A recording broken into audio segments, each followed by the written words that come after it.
Hey there, fellow nature lovers. If you're like me, there's nothing better than heading out into the wild, breathing in that fresh air, and maybe, just maybe, catching a glimpse of some incredible wildlife. But remember, the outdoors is their home, and we're just visitors. So, how do you keep those animal encounters safe and magical? Let me break it down for you with tips I've picked up over decades of scouting the wild. First up, distance is your best friend. Always admire animals from afar. Binoculars are a must-have. Trust me, no selfie is worth a run-in with a moose or a bear.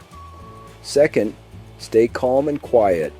Loud noises or sudden movements can startle wildlife, making things unpredictable.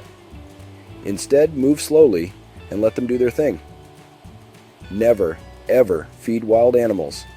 It changes their behavior, and not in a good way. Human food can make them sick or even aggressive. Keep snacks packed away and your campsite tidy. Know the signs. Animal tracks, scat, or claw marks on trees mean you're in someone's territory. Stay alert and give them space. If you do bump into a big critter like a bear, don't run. Stand tall, talk calmly, and back away slowly. Most animals just want to be left alone, just like us after a long day. And finally, respect all creatures, big and small. Take only photos, leave only footprints. That's how you get the best stories and keep both you and the wildlife safe.